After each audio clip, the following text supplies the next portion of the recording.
Hello everyone, welcome to study for M. दोस्तों, एक भी आप इन्फोर्समेंट कांस्टेबल की तैयारी कर रहे हैं तो ये सेशन आपके लिए इम्पोर्टेंट साबित होगा। एग्जाम ओरिएंटेड है, आपके पास कम समय है। तो ये प्रैक्टिस सेट भाग नंबर 1 परीक्षा के अंतर्गत जो भाग 1 है, जिसके अंतर्गत आपका सार्वजनिक परिवहन संबंधी आवश्यक जानकारी, पर्यावरण के अनुकूल आधुनिक सड़क परिवहन के साधन, सड़क सुरक्षा संबंधी जानकारी और सामान्य प्रशासन एवं तकनीक संबंधी सामान्य जानकारी, इनसे रिलेटेड जो 80 नंबर का प्रश्न पूछे जाते हैं, वो उसके उससे संबंधित ये प्रैक्टिस सेट है और ये इम्पोर्टेंट है। आपको इसे करने से प्रैक्टिस होगी और काफ़ी अच्छा खासा रिवीजन होगा और एग्ज़ाम में आपको फ़ायदा मिलेगा इसका। तो चलिए स्टार्ट करते हैं। पहला प्रश्न क्या कह रहा है? पहला प्रश्न कह रहा है कि उत्तर प्रदेश राज्य सड़क परिवहन निगम का आदर्श वाक्य क्या है? यहाँ पर पूछा है कि राज्य परिवहन निगम है, उत्तर प्रदेश राज्य सड़क परिवहन निगम का आदर्श वाक्य पूछा है। तो इसका आदर्श वाक्य होता है आपका अपना साथी। आपका अपना साथी इसका आदर्श वाक्य है, तो इसका राइट आंसर हो जाएगा option number B is a right answer. लेकिन हमें अब यहाँ से आगे नहीं बढ़ना है। अब उत्तर प्रदेश राज्य सड़क परिवहन निगम से इम्पोर्टेंट क्या और पॉइंट हैं, वो डिस्कस करते हैं। अगर आपसे पूछा जाए इस परिवहन निगम की स्थापना कब हुई? पूछा जाए स्थापना कब हुई, तो आप कहेंगे कि 1 जून 1972 को इस निगम की स्थापना हुई। और इसका मुख्यालय पूछा जाए, मुख्यालय, तो बताएंगे कि उत्तर प्रदेश राज्य परिवहन निगम का मुख्यालय आपका लखनऊ में है। क्लियर? इस बात को याद रखेंगे। दरअसल दोस्तों क्या था कि उत्तर प्रदेश राज्य सड़क परिवहन निगम पहले ये इस नाम से नहीं था। पहले इसका गठन हुआ था उत्तर प्रदेश राजकीय रोडवेज। उत्तर प्रदेश राजकीय रोडवेज नाम से इसका गठन हुआ था। क्लियर? तो उत्तर प्रदेश सरकार द्वारा स्वतंत्रता से पहले उत्तर प्रदेश राजकीय रोडवेज नाम से गठन किया गया था और इसके अंतर्गत पहली बस सेवा उत्तर प्रदेश में कहां से कहां तक और कब शुरू हुई? पहली बस सेवा, ये इंपॉर्टेंट पॉइंट है। तो उत्तर प्रदेश में पहली बार बस जो है वो आपका 15 मई 1947 को चली थी, पहली बस उत्तर प्रदेश में। और कहां से कहां तक? ये लखनऊ से बाराबंकी तक। Clear? Lucknow to Barabanki important है, याद रखेंगे। तो उत्तर प्रदेश में पहली बस कहाँ से कहाँ तक चली?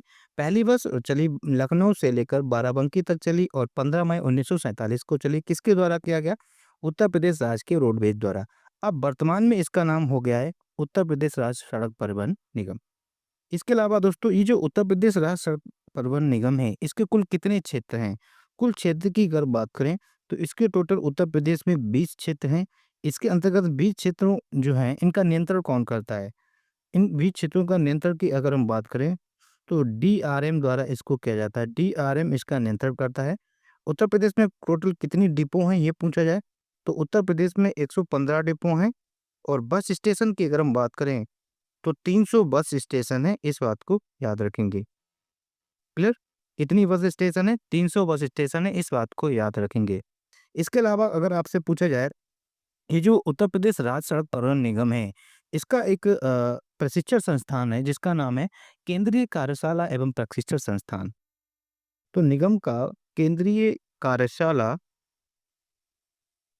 कार्यशाला एवं प्रशिक्षण संस्थान, प्रशिक्षण संस्थान, ये आपसे पूछा जाए ये है कहाँ पर? ये आपका कानपुर में है, इस बात को याद रखेंगे। क्लियर? इसके अलावा दोस्तों अगर आपसे पूछा जाए, आप ढंग से सुनेंगे, लिखेंगे नहीं।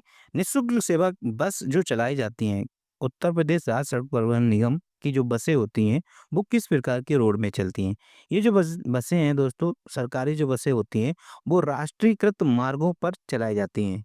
लेकिन यात्रियों के कहने पर या यात्रियों की मांग पर गैर राष्ट्रीयकृत मार्गों पर भी ये सेवा दी जा सकती है। क्लियर? और इन बसों में कौन कौन निःशुल्क यात्रा कर सकता है? 5 वर्ष तक के बच्चों को निःशुल्क यात्रा मिलती है। भूतपूर्व सदस्य, विधानमंडल के भूतपूर्व सदस्यों द्वारा निःशुल्क यात्रा की जा सकती है। मेडल प्राप्त पुलिसकर्मी एवं सैनिक ये निःशुल्क यात्रा करते हैं। विकलांग निःशुल्क यात्रा करते हैं। और आपका मान्यता प्राप्त पत्रकार निःशुल्क यात्रा करते हैं। इस बात को याद रखेंगे, इंपॉर्टेंट है। क्लियर? बढ़ते हैं नेक्स्ट प्रश्न की तरफ। अगला प्रश्न क्या कह रहा है कि उत्तर प्रदेश परिवहन निगम में ने होगा। उत्तर प्रदेश परिवहन निगम ने अयोध्या से जनकपुर के बीच बस सेवा कब प्रारंभ की? अयोध्या से जनकपुर, जिसे जनकपुर कहाँ है? जनकपुर आपका नेपाल में है। तो ये पूछा जा रहा है कि अयोध्या से नेपाल तक पूछें या अयोध्या से जनकपुर तक पूछें, तो ये कह रहा है कि ये बस सेवा कब प्रारंभ हुई?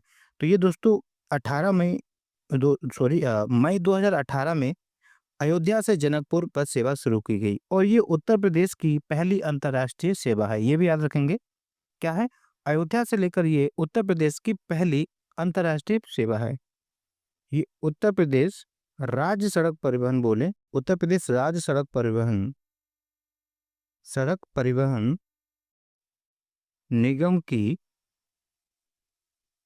पहली अंतर्राष्ट्रीय सेवा, पहली इंपॉर्टेंट है, अंतर्राष्ट्रीय बस सेवा। क्लियर, याद रखेंगे। तो इन्होंने पहली अंतर्राष्ट्रीय बस सेवा कहां से कहां तक दी? उत्तर प्रदेश राज्य सड़क परिवहन निगम ने अयोध्या से जनकपुर। कब? मई 2018। इसके अलावा दोस्तों अगर आपसे ये पूछा जाए और इम्पोर्टेंट पॉइंट क्या पूछा जा सकता है, यदि आपसे पूछा जाए कि उत्तर प्रदेश एक्सप्रेस बस सेवाओं का संचालन कब प्रारंभ हुआ? उत्तर प्रदेश एक्सप्रेस बस सेवाओं का संचालन कब हुआ? बस सेवाओं का संचालन कब हुआ? ये भी प्रश्न पूछा जा सकता है। तो 1993 में। क्लियर, सन 1993 में उत्तर प्रदेश में एक्सप्रेस बस चली, इस बात को याद रखेंगे। इसके अलावा एक और इम्पोर्टेंट पॉइंट पूछा जा सकता है, जैसे कि आपसे पूछा जाए उत्तर प्रदेश में सर्वप्रथम महानगर बस कब और कहाँ चली? क्लियर, प्रश्न हम पूछ रहे हैं आपसे, उत्तर प्रदेश में सर्वप्रथम, हम क्वेश्चन पुटअप कराते हुए आपके माइंड में क्लिक कराते हुए पूछ रहे हैं, उत्तर प्रदेश में सर्वप्रथम महानगर बस सेवा की अगर हम बात करें, बस सेवा। क्लियर, तो उत्तर प्रदेश में सर्वप्रथम महानगर बस सेवा कहाँ पर चली? ये आपकी कानपुर में चलाएगी। और कब चलाएगी ईयर अगर पूछा जाए तो 6 जुलाई 1992 में उत्तर प्रदेश में सर्वप्रथम महानगर बस सेवाएं शुरू हुई। कहाँ पर? कानपुर से। और कब? 6 जुलाई 1992। याद रखेंगे, इंपॉर्टेंट है। बढ़ते हैं नेक्स्ट प्रश्न की तरफ। अगला प्रश्न क्या कह रहा है कि उत्तर प्रदेश की किस नदी में जल परिवर्तन की सुविधा उपलब्ध है? जल परिवहन की सुविधा उपलब्ध है। दोस्तों उत्तर प्रदेश की नदियों में अगर हम जल परिवहन की अगर हम बात करें तो आपकी गंगा नदी पर जल परिवहन है उत्तर प्रदेश में, यमुना नदी पर है, घाघरा नदी पर है और आपका गोमती नदी पर है। क्लियर, उत्तर प्रदेश की इन 4 नदियों पर आपका जल परिवहन सुविधा उपलब्ध है, याद रखेंगे। तो इसका राइट आंसर क्या हो जाएगा? गंगा में भी है, यमुना में भी है, घाघरा में भी है। तो उपरोक्त सभी में इसका जल सेवाएं उपलब्ध हैं, जल परिवहन सेवा उपलब्ध है। अगर हम गंगा नदी की अगर हम बात करें तो गंगा नदी पर उत्तर प्रदेश में पहला नेशनल वाटरवे 1 जो है पहला है। ये कहाँ से कहाँ तक है? ये आपका प्रयागराज टू हल्दिया। क्लियर, इस बात को याद रखेंगे। इस वाटरवे की टोटल लंबाई की अगर हम बात करें, टोटल लंबाई 1620 किलोमीटर है, इस बात को भी याद रखेंगे। जो पहला वाटरवे, राष्ट्रीय वाटरवे जो है पहला, उसकी कुल लंबाई 1620 किलोमीटर है। कहाँ से कहाँ तक है? प्रयागराज से हल्दिया तक है। और ये देश का पहला, ठीक है, या देश का पहला पहला भी है और देश का सबसे लंबा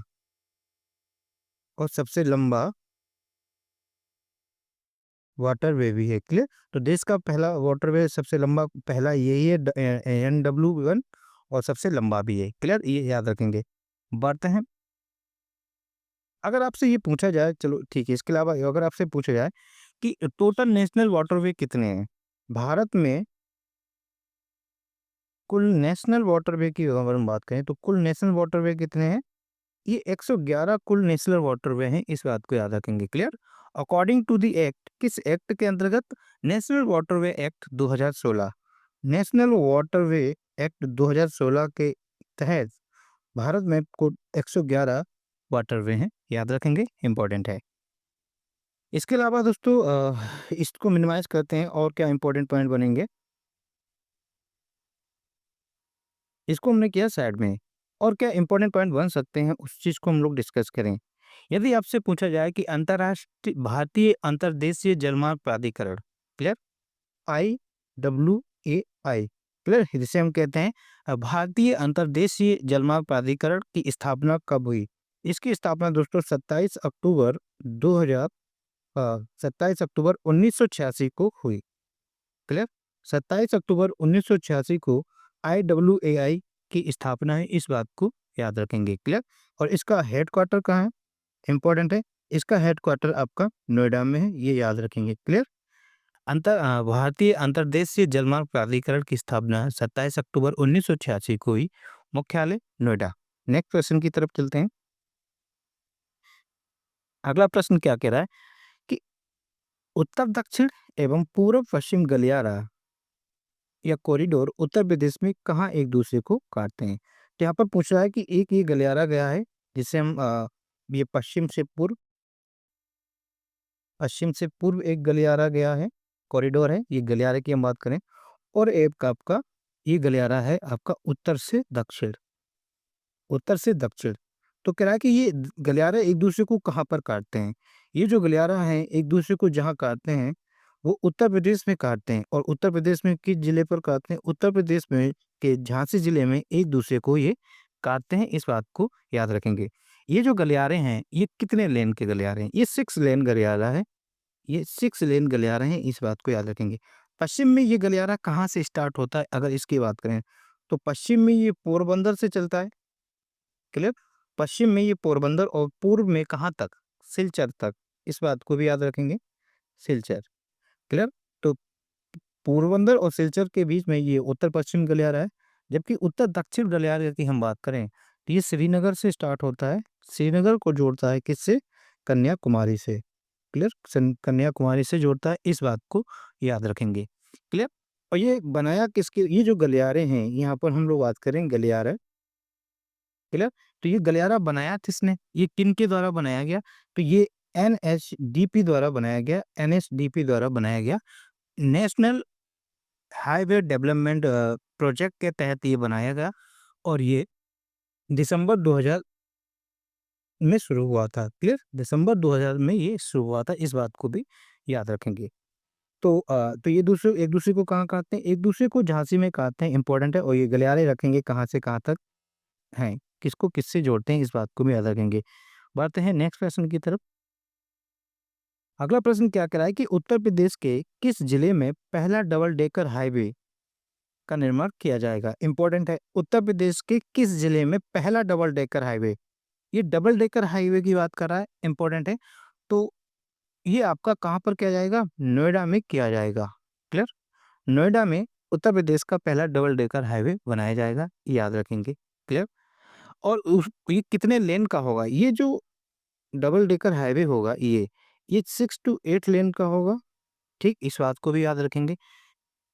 इसके अलावा इसमें कितने रुपए का अगर हम अनुमान करें, कितने रुपए खर्च होंगे, तो लगभग 2000 करोड़ रुपए खर्च होने का अनुमान है, इस बात को याद रखेंगे। तो इसका राइट आंसर क्या हो जाएगा? गौतम बुद्ध नगर, क्योंकि नोएडा कहाँ पर है? गौतम बुद्ध नगर में। तो ऑप्शन नंबर डी इसका राइट आंसर हो जाएगा, क्लियर। बढ़ते हैं नेक्स्ट प्रश्न की तरफ। अगला प्रश्न कह रहा है कि पूर्वांचल एक्सप्रेस वे के निर्माण एवं देखभाल की जिम्मेदारी किसकी है? ये जो पूर्वांचल एक्सप्रेस वे है इसके निर्माण और देखभाल की जिम्मेदारी किसकी है?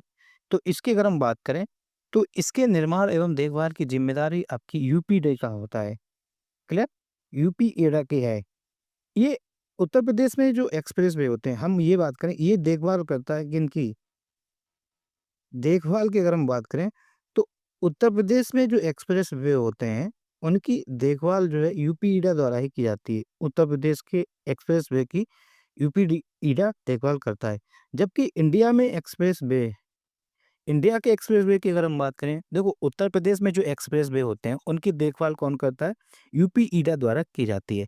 लेकिन अगर आपसे पूछा जाए पूरे भारत में जो एक्सप्रेस वे होते हैं उनकी देखभाल कौन करता है? National highway authority of India करता है, क्लियर, बात समझ में। उत्तर प्रदेश में एक्सप्रेस वे की देखभाल कौन करता है? यूपीईडा करता है। जबकि भारत के जो नेशनल हाईवे हैं एक्सप्रेस वे हैं, उनकी देखभाल कौन करता है? एनएचएआई द्वारा की जाती है। इस बात को याद रखेंगे, इंपॉर्टेंट है। क्लियर? अगर हम यूपीईडा की अगर हम बात करें, यूपीईडा का हेडक्वार्टर कहाँ है? अगर यूपीईडा का हेडक्वार्टर पूछा जाए तो आप कहेंगे कि इसका हेडक्वार्टर लखनऊ में है। क्लियर? इंपॉर्टेंट है। यूपीईडा का हेडक्वार्टर कहाँ है? लखनऊ में है। यूपीईडा की फुल फॉर्म अगर पूछी जाए तो यूपी से मतलब उत्तर प्रदेश, ई से आपका एक्सप्रेस वे, आई से आपका इंडस्ट्रियल इंडस्ट्रियल, डी से है आपका डेवलपमेंट, ए से है आपका authority. Clear? Uttar Pradesh expressway industrial development authority यूपीईडी की फुल फॉर्म है, इस बात को याद रखेंगे। इसके अलावा दोस्तों यूपीईडी की स्थापना कब हुई, ये अगर आपसे पूछा जाए तो 27 दिसंबर सन 2007 को यूपीईडी की स्थापना है, इस बात को याद रखेंगे, इंपॉर्टेंट है। क्लियर? इसके अलावा दोस्तों अगर हम पूर्वांचल एक्सप्रेसवे की बात करें, अब हम पूर्वांचल एक्सप्रेसवे के बारे में जान लेते हैं। पूर्वांचल एक्सप्रेसवे, पूर्वांचल एक्सप्रेस की कुल लंबाई कितनी है? अगर आपसे ये पूछे जाते हैं नेशनल एक्सप्रेसवे की लंबाई की अगर हम बात करें तो 340.82 किलोमीटर इसकी लंबाई है। ठीक, कितनी है? 340.82 किलोमीटर पूर्वांचल एक्सप्रेसवे की लंबाई है। ये कितने लेन का एक्सप्रेसवे है? तो याद रखेंगे, ये 6 लेन का एक्सप्रेसवे है। ये किसको किनसे कनेक्ट करता है? ये एक्सप्रेसवे कहाँ से कहाँ तक है? ये आपको गाजीपुर से लखनऊ को जोड़ता है। क्लियर? गाजीपुर को लखनऊ से जोड़ता है, याद रखेंगे, इंपॉर्टेंट है, ये पूछा जाता है। तो पूर्वांचल एक्सप्रेसवे कहाँ से कहाँ तक है? गाजीपुर से लखनऊ में। और ये किन किन जिलों से पास होकर जाता है, इसकी अगर हम बात करें तो ये आपका लखनऊ से होकर जाता है, बाराबंकी से होकर जाता है, शॉर्ट में लिख रहे हैं आप सुनेंगे, अमेठी से गुजरता है, अमेठी से होकर जाता है। इसके अलावा ये आपका सुल्तानपुर से होकर गुजरता है, ये आपका अयोध्या से होकर गुजरता है, अयोध्या से होकर गुजरता है। ये आपका अंबेडकर नगर से होकर गुजरता है, ये आपका आजमगढ़ से होकर गुजरता है, मऊ से होकर गुजरता है और अंत में गाजीपुर तक आता है। क्लियर? याद रखेंगे। इस पूर्वांचल एक्सप्रेसवे का उद्घाटन कब किया गया? 16 नवंबर 2021 को, सन 2021 को इसका उद्घाटन बाई पीएम मोदी द्वारा किया गया। मोदी जी ने इसका उद्घाटन किया था और कहाँ से किया था?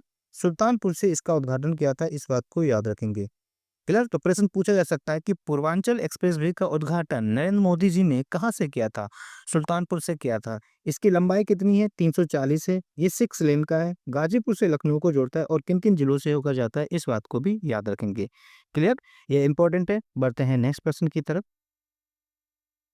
अगला प्रश्न क्या कह रहा है कि Agra Lucknow express way, Agra Lucknow express way की कुल लंबाई कितनी है? इंपॉर्टेंट है। यहाँ पर अगर हम लोग बात करें, अगर आपके हम पूछें कि आगरा लखनऊ एक्सप्रेस वे है, ये कितने लेन का है, तो आप कहेंगे कि ये 6 लेन का एक्सप्रेस वे है। कितने लेन का एक्सप्रेस वे? 6 लेन का एक्सप्रेस वे है। इसकी कुल लंबाई की अगर हम बात करें, आगरा लखनऊ एक्सप्रेस वे की कुल लंबाई की अगर हम बात करें कि 302.22 किलोमीटर इसकी लंबाई है। तो इसका राइट आंसर क्या हो जाएगा? ऑप्शन नंबर ए इसका राइट आंसर हो जाएगा, 302 किलोमीटर। क्लियर? ये कहाँ कहाँ से पास होता है, ये किन किन जिलों से होकर जाता है, इस बात को अगर हम देखें तो ये आपका आगरा से होकर गुजरता है, फिरोजाबाद से होकर गुजरता है। क्लियर? मैनपुरी से होकर गुजरता है, मैनपुरी। इसके अलावा ये इटावा से होकर गुजरता है, इटावा से होकर गुजरता है। ये इंपॉर्टेंट है, किन जिलों से होकर गुजरता है, याद रखेंगे। ये आपका औरैया से होकर गुजरता है, कन्नौज डिस्ट्रिक्ट से होकर गुजरता है, कन्नौज। और ये आपका कानपुर से होकर गुजरता है, हरदोई से होकर गुजरता है और उन्नाव से होकर गुजरता है। और फाइनली कहाँ तक आता है? ये लखनऊ तक आता है। ये एक्सप्रेसवे कब चालू हुआ? अगर आपसे पूछा जाए तो ये कब चालू हुआ? ये नवंबर 2016 को चालू हुआ। क्लियर? आगरा लखनऊ एक्सप्रेसवे कब स्टार्ट हुआ था? 2016 में स्टार्ट हुआ था। इसको कितनी कंपनियों ने मिलकर बनाया? ये रिकॉर्ड दिनों में तैयार हुआ था। इस एक्सप्रेसवे को 5 कंपनियों ने मिलकर बनाया था और इन पांचों कंपनियों ने मिलकर इसे 3 महीने में तैयार कर दिया था, जो कि अपने आप में रिकॉर्ड है। इतना लंबा एक्सप्रेस वे 23 महीने में तैयार कर दिया गया, ये अपने आप में इम्पोर्टेंट है। इसके अलावा दोस्तों यहाँ पर एक 3.3 किलोमीटर हवाई पट्टी है। इस पर 3.3 किलोमीटर की हवाई पट्टी भी बनाई गई है, ये याद रखेंगे। क्लियर? हवाई पट्टी इमरजेंसी लैंडिंग के लिए यहाँ पर ये बनाई गई है, तो इस बात को याद रखेंगे। क्लियर? तो क्या है, पूछा जा सकता है कि आगरा लखनऊ एक्सप्रेस वे पर कितने किलोमीटर की हवाई पट्टी बनाई गई है? तो आप कहेंगे कि 3.3 किलोमीटर की बनाई गई है। इसके अलावा ये जो एक्सप्रेस वे है, इस एक्सप्रेस वे की अगर हम लोग बात करें, इसमें अधिकतम गति कितनी है? अधिकतम कितनी स्पीड से इस एक्सप्रेस वे में चल सकते हैं? तो अधिकतम गति की अगर आपसे पूछा जाए तो इस एक्सप्रेस वे में मैक्सिमम 120 किलोमीटर प्रति घंटे की स्पीड से आप चल सकते हैं। क्लियर? और ये 10 जिलों से होकर पास होती है, इस बात को याद रखेंगे। क्लियर? कितने जिलों से होकर पास हो रहा है? 10 जिलों से पास हो रहा है। इंपॉर्टेंट है। बढ़ते हैं नेक्स्ट प्रश्न की तरफ। अगला प्रश्न क्या कह रहा है कि आगरा लखनऊ एक्सप्रेस वे किस जिले से होकर नहीं गुजरता? अभी अभी हम लोगों ने जाना कि ये एक्सप्रेस वे 10 जिलों से होकर गुजरता है। इसमें से इटावा से होकर गुजरता है, आपका हरदोई से होकर गुजरता है, आपका उन्नाव से होकर गुजरता है, लेकिन ये आपका कानपुर देहात से होकर नहीं गुजरता। तो इसका राइट आंसर क्या हो जाएगा? Option number B is the right answer. Clear? बाकी वो 10 जिले कौन-कौन से हैं, ऊपर हम लोगों ने डिस्कस किया। लंबाई कितनी थी इस एक्सप्रेसवे की? 302 किलोमीटर। अगला प्रश्न कह रहा है कि नेशनल हाईवे 27 की उत्तर प्रदेश में कुल लंबाई कितनी है? तो नेशनल हाईवे 27 की अगर हम बात करें, तो इसकी उत्तर प्रदेश में कुल लंबाई, इसकी यूपी में कुल लंबाई की हम बात करें, यूपी में लंबाई की हम बात करेंगे, तो 581 किलोमीटर। क्लियर? कितनी? 581 किलोमीटर इसकी कुल लंबाई है उत्तर प्रदेश में, इस बात को याद रखेंगे। ये उत्तर प्रदेश से कहाँ-कहाँ से पास होता है, इस बात को जानें। तो 27 उत्तर प्रदेश के झांसी से होकर गुजरता है। क्लियर? कानपुर से होकर गुजरता है, कानपुर से होकर गुजरता है। ये आपका लखनऊ से होकर गुजरता है, लखनऊ से होकर गुजरता है। इसके अलावा दोस्तों ये अयोध्या से होकर गुजरता है, ये आपका गोरखपुर से होकर गुजरता है। क्लियर? याद रखेंगे। अगर इस नेशनल हाईवे की टोटल लेंथ पूछी जाए भारत में, इस टोटल भारत में इसकी कुल लंबाई की अगर हम बात करें, कुल लंबाई, अगर पूरे भारत में कुल लंबाई की बात करें तो 3507 किलोमीटर लंबाई है। जिसमें उत्तर प्रदेश में ये 581 किलोमीटर तय करता है, या इतनी लंबाई है। क्लियर? तो इसका राइट आंसर क्या हो जाएगा? Option number A is right answer. NH 27 की उत्तर प्रदेश में कुल लंबाई 581 है, याद रखेंगे। बढ़ते हैं नेक्स्ट प्रश्न की तरफ। अगला प्रश्न कह रहा है कि नेशनल हाईवे 719 NH 719 की उत्तर प्रदेश में कुल लंबाई कितनी है? अगर हम NH 719 की यूपी में कुल लंबाई देखें, उत्तर प्रदेश में टोटल लंबाई की हम लोग बात करें, तो इसके उत्तर प्रदेश में कुल लंबाई आपकी 14.60 किलोमीटर है। क्लियर? ये अगर आप परीक्षा वाणी की बुक देखेंगे, या आप गूगल में सर्च देखेंगे, या आप उत्तर प्रदेश राज्य सड़क परिवहन की ऑफिशियल वेबसाइट में देखेंगे, तो ये आपका 14.60 किलोमीटर लंबाई दी है। क्लियर? ये कहाँ-कहाँ से होकर गुजरता है? ये यूपी के इटावा से और मध्य प्रदेश के ग्वालियर को कनेक्ट करता है। क्लियर? मध्य प्रदेश के ग्वालियर को कनेक्ट करता है, इस बात को याद रखेंगे। इसका पुराना नाम भी पूछा जाए, अगर आपका इसका ओल्ड नेम पूछा जाए, तो आप कहेंगे NH 92। क्लियर? NH 92 इसका राइट आंसर है। क्लियर?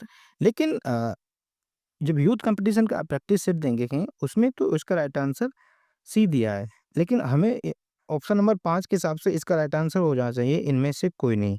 क्लियर? उत्तर प्रदेश में इसकी लंबाई 14.60 है, ये बात को याद रखेंगे। क्लियर? बढ़ते हैं नेक्स्ट प्रश्न की तरफ। प्रश्न नंबर 11 क्या कह रहा है कि राष्ट्रीय राजमार्ग 727 की कुल लंबाई कितनी है? अगर हम राष्ट्रीय राजमार्ग 727 की उत्तर प्रदेश में लंबाई देखें, तो 29 किलोमीटर इसकी लंबाई है, याद रखेंगे। क्लियर? उत्तर प्रदेश में इसकी लंबाई कितनी है? 29 किलोमीटर है, इस बात को याद रखेंगे। इस राजमार्ग का पुराना नाम पूछा जाए, तो ये भी पूछा जा सकता है। तो इसका ओल्ड नाम आपका है NH 28B। क्लियर? इसका पुराना नाम है NH-28B, इसका पुराना नाम है। ये कहाँ-कहाँ से उत्तर प्रदेश से पास होता है? अगर इसकी बात करें कि उत्तर प्रदेश के कुशीनगर और छितौनी, क्लियर? यहाँ से होकर गुजरता है। तो इसका राइट आंसर हो जाएगा option number D is a right answer. बढ़ते हैं प्रश्न नंबर 12 की तरफ।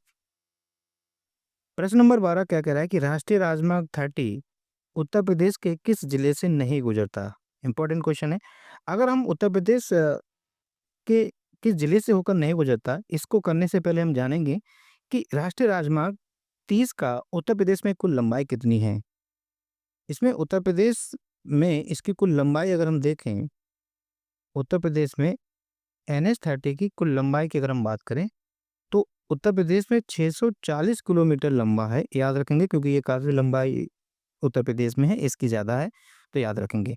ये उत्तर प्रदेश के किन-किन जिलों से होकर गुजरता है, ये भी इम्पोर्टेंट है।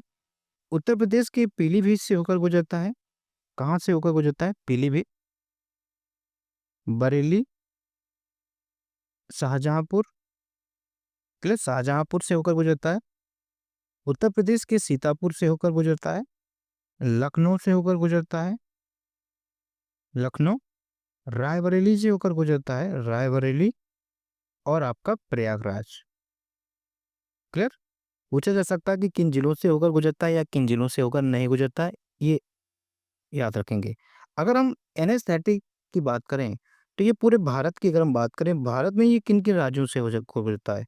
भारत में उत्तराखंड, उत्तर प्रदेश, मध्य प्रदेश, छत्तीसगढ़, तेलंगाना और आपका आंध्र प्रदेश, ये इन राज्यों से होकर गुजरता है, इस बात को भी याद रखेंगे। तो ये आपका रायबरेली से होकर गुजरता है। ऑप्शन ही गड़बड़ हो गए, अमेठी, गोंडा, गोंडा।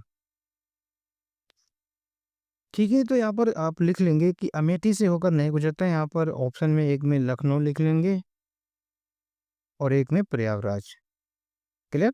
तो ये कहाँ से नहीं होकर गुजरता है? अमेठी से होकर नहीं गुजरता है, इस बात को याद रखेंगे। और कहाँ से होकर गुजरता है, ये आप रखेंगे, पीलीभीत से जाता है, बरेली से जाता है, शाहजहाँपुर, सीतापुर, लखनऊ, रायबरेली और प्रयागराज, क्लियर? ये ऑप्शन गड़बड़ हो गए थे। बढ़ते हैं नेक्स्ट प्रश्न की तरफ।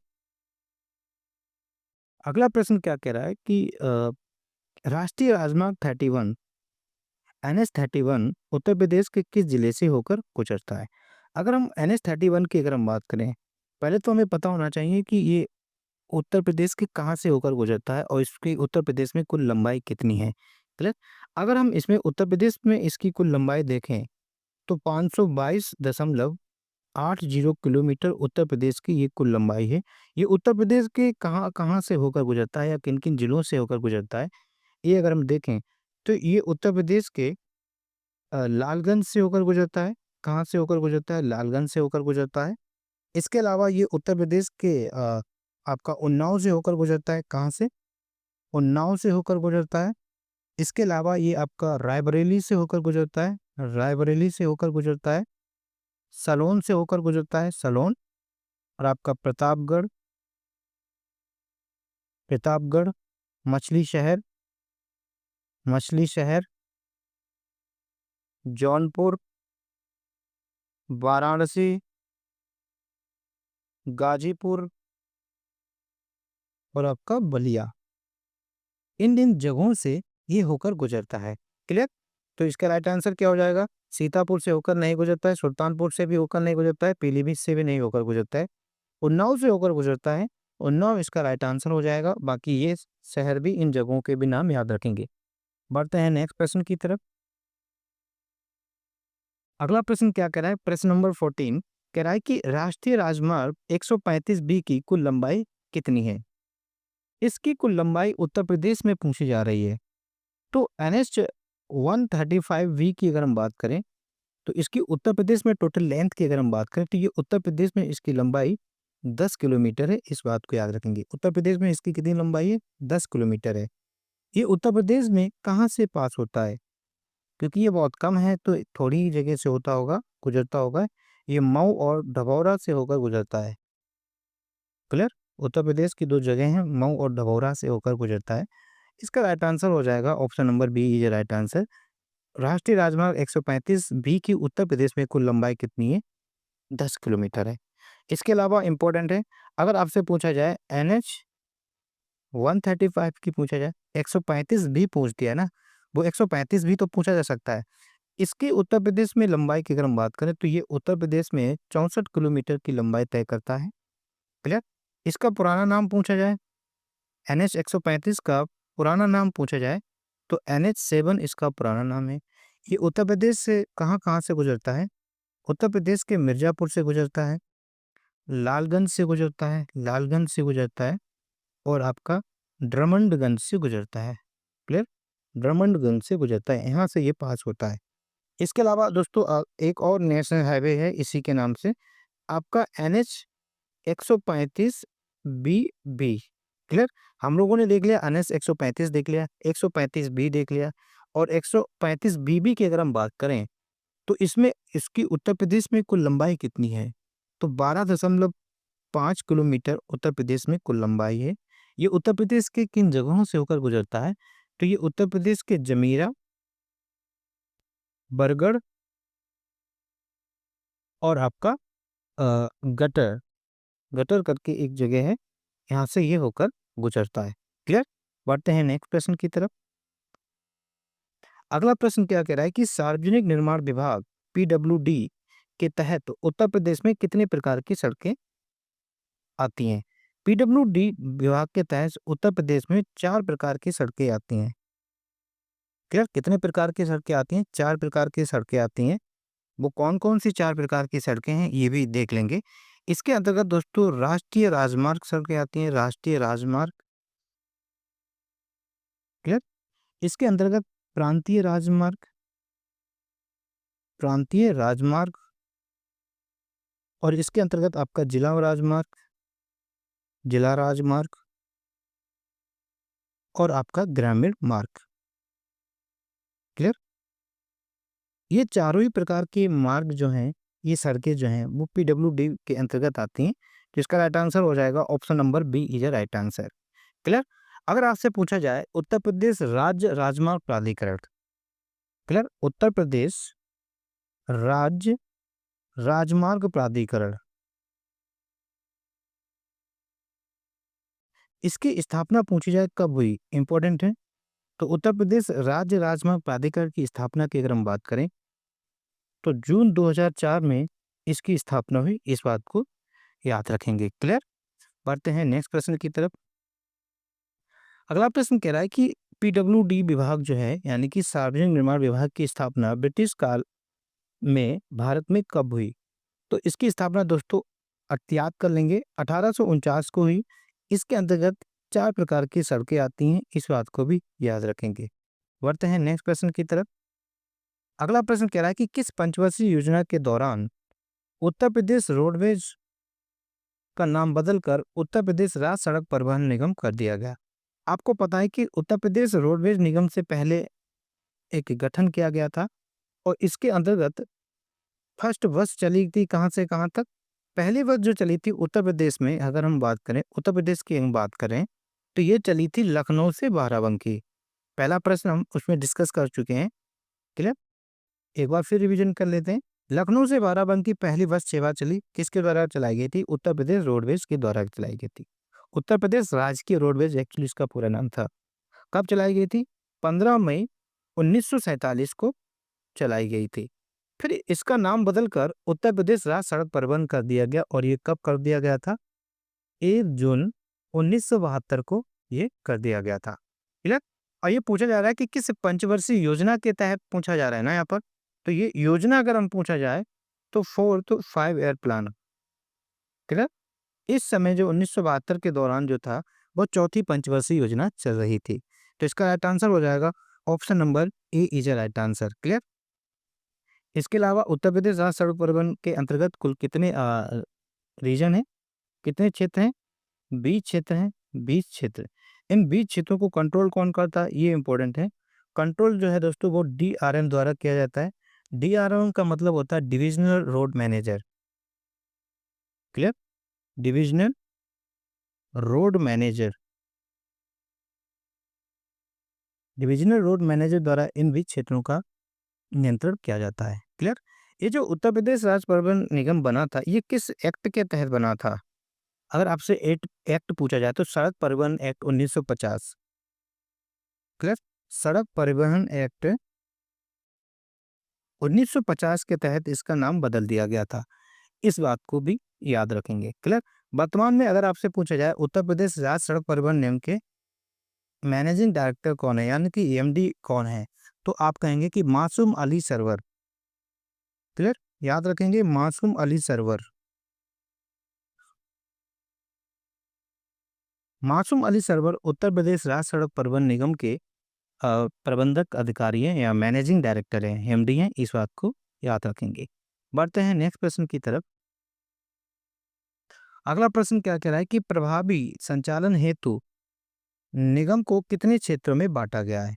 तो प्रभावी संचालन हेतु हम लोगों ने डिस्कस किया था, निगम को 20 क्षेत्रों में बांटा गया है। क्लियर? ये डिस्कस कर चुके हैं 20 क्षेत्र। इनका नियंत्रण कौन करता है? इनके नियंत्रण की अगर हम बात करें तो इनका नियंत्रण डीआरएम द्वारा किया जाता है, डिविजनल रोड मैनेजर द्वारा किया जाता है। इसके अंतर्गत उत्तर प्रदेश में कुछ डिपो पूछा जाए तो 115 डिपो हैं। आपसे वो पूछा जाए क्या, आपसे बस स्टेशन पूछा जाए तो 300 बस स्टेशन है, इस बात को भी याद रखेंगे। क्लियर? तो इसका राइट आंसर हो जाएगा option number C is a right answer. Clear? बढ़ते हैं नेक्स्ट प्रश्न की तरफ। अगला प्रश्न क्या कह रहा है कि 19वां कह रहा है कि किसी दुर्घटना में यात्री के सामान्य रूप से घायल होने पर इलाज के लिए कितनी धनराशि दी जाती है? यदि कोई व्यक्ति सामान्य रूप से घायल हो जाता है तो उसको 10,000 रुपये की राशि दी जाती है। क्लियर? अगर वो गंभीर रूप से घायल होता है, गंभीर रूप से घायल हो तो कितनी, सामान्य रूप से हो रहा है तो हम 10,000 रुपये दे रहे हैं, याद रखेंगे। गंभीर रूप से घायल होता है तो उसको 25,000 रुपये मिलेंगे। क्लियर? कितने दिए जाएंगे? 25,000 दिए जाएंगे उत्तर प्रदेश राज्य सड़क परिवहन निगम द्वारा। क्लियर? तो इसका राइट आंसर हो जाएगा option number A is a right answer. बढ़ते हैं नेक्स्ट प्रश्न की तरफ। अगला प्रश्न क्या कह रहा है कि परिवहन आयुक्त की सहायता के लिए कितने अपर आयुक्तों की नियुक्ति की गई है या की जाती है? क्लियर? अगर हम बात करें परिवहन आयुक्त एक होता है। इसकी हेल्प के लिए अगर आपसे पूछा जाए तो कितने आयुक्त चुने जाते हैं? हेल्प के लिए 2 अपर आयुक्त चुने जाते हैं। इंपॉर्टेंट है, याद रखेंगे। क्लियर? सहायता के लिए 2 अपर आयुक्त चुने जाते हैं। क्लियर? अगर हम क्षेत्रों की अगर हम बात करें, जो 20 क्षेत्र हैं उन क्षेत्रों की अगर हम बात करें तो 6 क्षेत्रों के लिए 6 उप परिवहन आयुक्त होते हैं।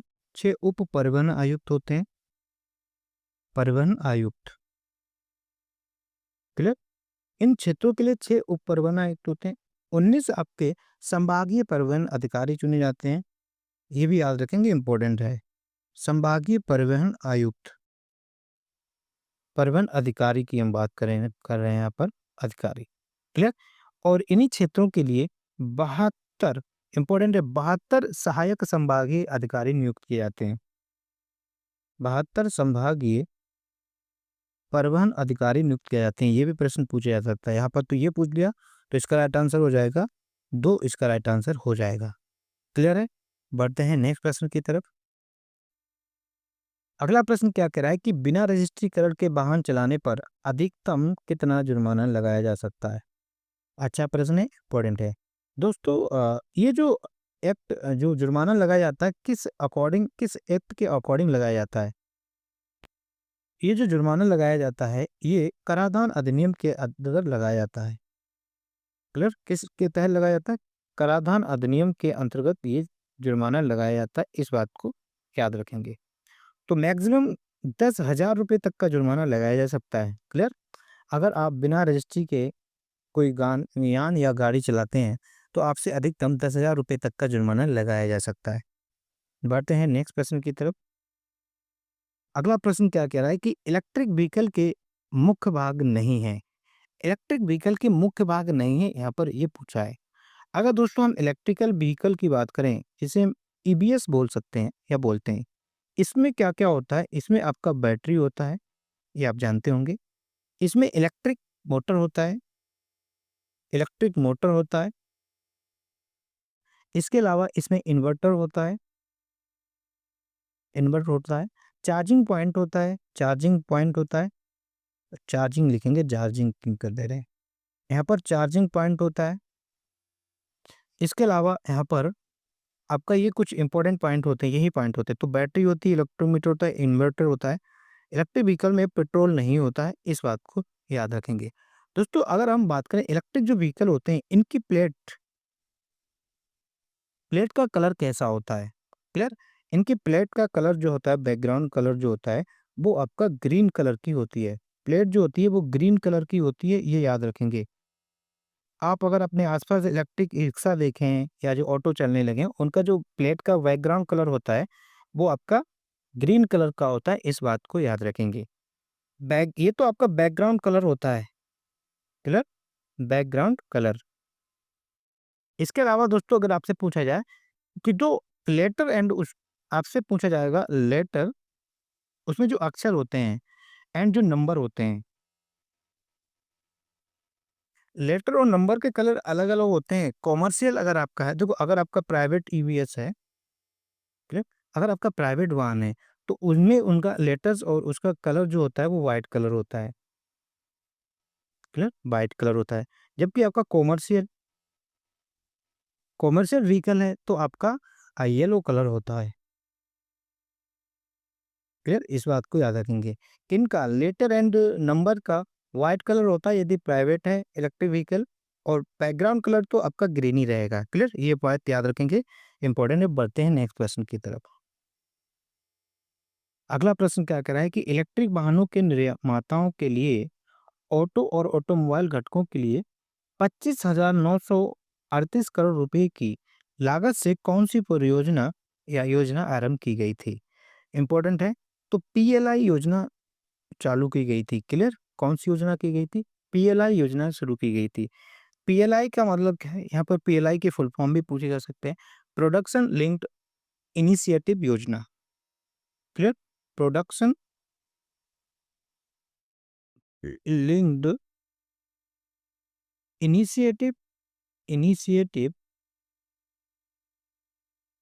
योजना, क्लियर? ये इसका राइट आंसर हो जाएगा। बढ़ते हैं नेक्स्ट क्वेश्चन की तरफ। अगला प्रश्न क्या कर रहा है कि इलेक्ट्रिक व्हीकल कितने प्रकार के होते हैं? इंपॉर्टेंट है। यहाँ पर पूछा है ये जो इलेक्ट्रिक व्हीकल होते हैं ये कितने प्रकार के होते हैं? तो इलेक्ट्रिक व्हीकल दोस्तों आपके 8 प्रकार के होते हैं। कितने प्रकार के होते हैं? 8 प्रकार के होते हैं। ये 8 प्रकार कौन-कौन से हैं? इसमें एक आपका होता है प्लग इन इलेक्ट्रिक व्हीकल, ठीक? प्लग इन इलेक्ट्रिक व्हीकल कर सकते हैं, वाहन कर सकते हैं, ये आप लिख लेंगे। अगला होता है आपका ऑन और ऑफ रोड ईवीएस, ठीक? On end of road EVS. EVS मतलब इलेक्ट्रिक व्हीकल्स, क्लियर? तीसरा आपका होता है अंतरिक्ष रोवर वाहन, अंतरिक्ष रोवर वाहन। चौथा आपका होता है सीवॉन ईबीएस, सीवॉन ईबीएस होता है। पांचवा आपका होता है विद्युत चलित अंतरिक्ष यान, विद्युत चलित अंतरिक्ष यान। 6 आपका होता है आपका हवाई ईवीएस, हवाई इलेक्ट्रिक व्हीकल। और सातवां आपका होता है रेंज विस्तारित ईवीएस, रेंज विस्तारित ईवीएस। और एक आपका आठवां टाइप जो होता है वो होता है रेल वॉन ईवीएस,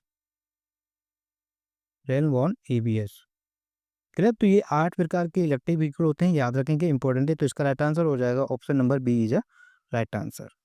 बढ़ते हैं नेक्स्ट प्रश्न की तरफ। अगला प्रश्न कह रहा है कि फेम इंडिया योजना के अंतर्गत या के संदर्भ में क्या सत्य है? फेम इंडिया के अंतर्गत यहाँ पर पूछा क्या सत्य है? तो फेम इंडिया योजना के अंतर्गत की अगर हम बात करें तो इलेक्ट्रिक वाहन निर्माताओं को प्रोत्साहन देना, ये अपने आप में ठीक है। वायु प्रदूषण के स्तर को कम करना, ये भी इस योजना का उद्देश्य है। 2030 तक 30% परिवहन जो है इलेक्ट्रिक बनाना, ये भी उद्देश्य है इस योजना का, तो उपरोक्त सभी इसका राइट आंसर हो जाएगा। अगर हम फेम की बात करें, फेम फेम योजना में फेम का फुल फॉर्म भी पूछा जा सकता है। तो फेम का फुल फॉर्म है faster adoption and manufacturing of hybrid manufacturing of hybrid and electrical vehicle electric vehicle clear, ये इसकी फुल फॉर्म है। अगर हम फेम योजना की अगर हम बात करें, फेम योजना, ये फेम योजना शुरू कब हुआ? देखो, फेम योजना के 2 फेज़ थे। फर्स्ट फेज़, ये योजना 2 फेज़ में स्टार्ट की गई थी और आपका सेकंड फेज़। फर्स्ट फेज़ इसका स्टार्ट हुआ था 1 अप्रैल 2015 को, जबकि सेकंड फेज़ जो हुआ था, ये आपका 1 अप्रैल 2019 को। क्लियर? याद रखेंगे। ये फेज़ योजना किस मिनिस्ट्री के अंतर्गत आती है? तो ये भारी उद्योग मंत्रालय की एक योजना है, इस बात को भी याद रखेंगे। किस मंत्रालय की योजना है? भारी उद्योग मंत्रालय की एक योजना है। ठीक, मिनिस्ट्री ऑफ हैवी इंडस्ट्रीज की एक योजना है। क्लियर? बढ़ते हैं नेक्स्ट प्रश्न की तरफ। अगला प्रश्न क्या कह रहा है कि निम्नलिखित में से कौन एक गैर वाहन प्रदूषक है? ये पूछा जा रहा है कि इनमें से कौन एक गैर वाहन प्रदूषक है? ऐसा कौन सा प्रदूषक है जो वाहनों से नहीं निकलता? Chlorofluorocarbon, carbon monoxide, carbon dioxide या उपरोक्त सभी? तो इसका राइट आंसर क्या हो जाएगा? इसका राइट आंसर हो जाएगा उपरोक्त सभी तो नहीं आंसर होगा। क्लोरोफ्लोरोकार्बन जो है वो वाहनों से नहीं निकलता, जबकि कार्बन मोनोऑक्साइड भी निकलता है और हाइड्रोकार्बन भी निकलता है। क्लोरोफ्लोरोकार्बन जिसे हम कहते हैं CFC, ये आपका वाहनों से निकलने वाला प्रदूषक नहीं है। क्लियर? बढ़ते हैं नेक्स्ट क्वेश्चन की तरफ। अगला प्रश्न क्या कह रहा है कि IQ एयर की वर्ल्ड एयर क्वालिटी रिपोर्ट 2022 के अनुसार शीर्ष 20 प्रदूषित शहरों में भारत के कितने शहर शामिल हैं? क्लियर? अच्छा प्रश्न है। तो 2022 के अकॉर्डिंग पूछा जा रहा है कि 20 प्रदूषित शहरों में भारत के कितने शहर हैं, ये याद रखेंगे। तो दोस्तों, भारत के 14 शहर थे, भारत के 14 शहर शामिल थे। क्लियर? बढ़ते हैं नेक्स्ट प्रश्न की तरफ। अगला प्रश्न क्या कह रहा है कि निम्नलिखित में से कौन वायु प्रदूषण का स्रोत नहीं है? इनमें से कौन सा जो है वो वायु प्रदूषण का स्रोत नहीं होता है, ये यहाँ पर पूछा है। मोटर वाहनों का उत्सर्जन, मोटर वाहनों से जो प्रदूषण निकलता है वो तो होता ही है। जलाओ लकड़ी, लकड़ी जलाने से भी प्रदूषण फैलता है, ये आप जानते हैं। पवन चक्की, पवन चक्की से प्रदूषण नहीं फैलता है। इसका राइट आंसर हो जाएगा option number C is right answer. बाकी विद्युत संयंत्रों से भी आपका वायु प्रदूषण होता है। क्लियर? तो इसका राइट आंसर क्या हो जाएगा? पवन चक्की से वायु प्रदूषण नहीं होता है, इस बात को याद रखेंगे। अगला प्रश्न क्या कह रहा है? प्रश्न नंबर 29। प्रश्न नंबर 29 कह रहा है कि भारत में वायु प्रदूषण का प्राथमिक स्रोत क्या है? यहाँ पर पूछा जा रहा है कि भारत में वायु प्रदूषण का प्राथमिक स्रोत पूछा जाए तो दोस्तों परिवहन। क्लियर? परिवहन भारत में वायु प्रदूषण का प्राथमिक स्रोत है, तो इसका राइट आंसर हो जाएगा option number C is a right answer. Clear? बढ़ते हैं नेक्स्ट प्रश्न की तरफ। अगला प्रश्न क्या कह रहा है कि वायु प्रदूषकों में किस गैस का 50% योगदान होता है? यहाँ पर पूछा जा रहा है कि जो वायु प्रदूषक गैसें होती हैं उनमें से कार्बन मोनोऑक्साइड, जिसे हम बोलते हैं CO का है, ये आपका कार्बन मोनोऑक्साइड बोलते हैं, कार्बन मोनोऑक्साइड।